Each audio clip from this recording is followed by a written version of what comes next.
लेकिन वो लोग ऐसा कैसे कर सकते हैं? इतने साल से आप वहाँ काम कर रहे हैं, फिर वो आपको यूं अचानक काम से कैसे निकाल सकते हैं?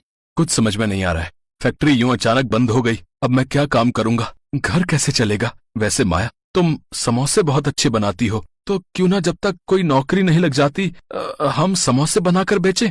ये तो बहुत अच्छा विचार है जी। अब मैं समोसे बनाऊंगी और आप उन्हें बड़े से ठेले में रख कर बेचना। अगले दिन से उन्होंने ये काम शुरू कर दिया और प्रभु का नाम लेकर जगदीश ठेले पर समोसे बेचने लगा।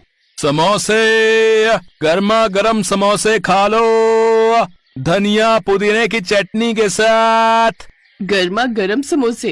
अरे वाह, खुशबू तो बड़ी अच्छी आ रही है। चलो ना रोहन, खाकर देखते हैं। हाँ चलो।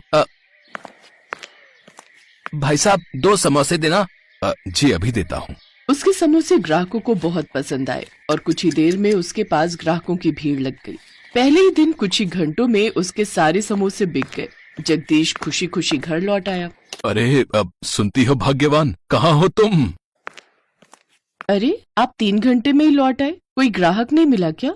अरे नहीं, बल्कि पहले ही दिन देखो मुझे कितनी सारी कमाई हुई। हमारे सारे समोसे बिक गए। ये लो पैसे। अब तुम मुझे कल से और भी ज्यादा समोसे बना कर देना भाई। अरे वाह, इतने सारे पैसे। अब मैं तुम्हें कल और भी ज्यादा समोसे और पुदीने धनिया की चटनी बना कर दूंगी। फिर अगले दिन भी उसके सारे समोसे बिक गए। इसी तरह अब हर रोज उसकी कमाई होने लगी।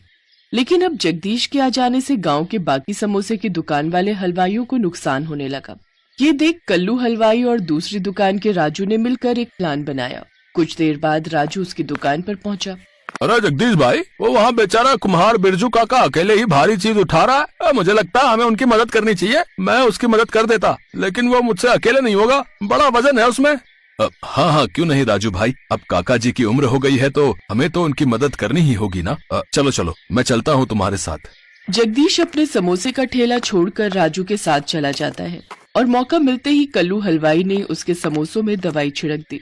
उधर राजू चलते चलते पीछे से गायब हो जाता है और जगदीश अकेले ही काका की दुकान पर पहुंच जाता है और उनसे कहता है, पता नहीं ये राजू भाई कहाँ रह गए। अच्छा बिरजू काका, बताइए क्या भारी सामान उठाना है? अब कैसा भारी सामान बेटा? एक कुम्हार की दुकान में भला क्या भारी सामान होगा बताओ।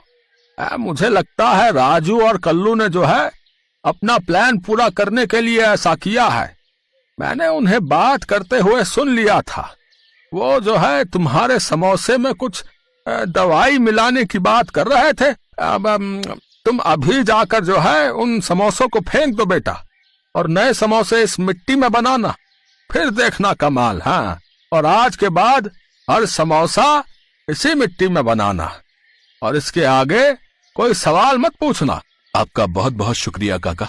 जगदीश वो दवाओं वाले समोसे फेंक देता है और मिट्टी लेकर घर आ जाता है और अपनी पत्नी को सारी बात बताता है। फिर जगदीश गड्ढा खोदता है और उसमें वो मिट्टी डाल देता है।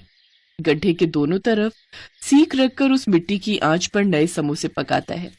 उन समोसों की खुशबू इतनी सुगंधित और स्वादिष्ट होती है कि अब ग्राहकों की भीड़ उसके घर के बाहर आकर खड़ी हो जाती है।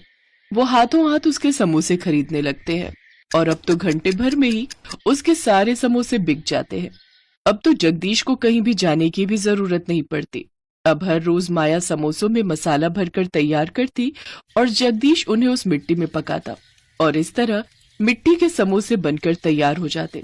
धीरे धीरे मिट्टी के समोसे काफी ज्यादा फेमस हो जाते हैं और अब तो गांव भर के कार्यक्रमों के लिए मिट्टी के समोसे के ऑर्डर उसके पास आने लगे।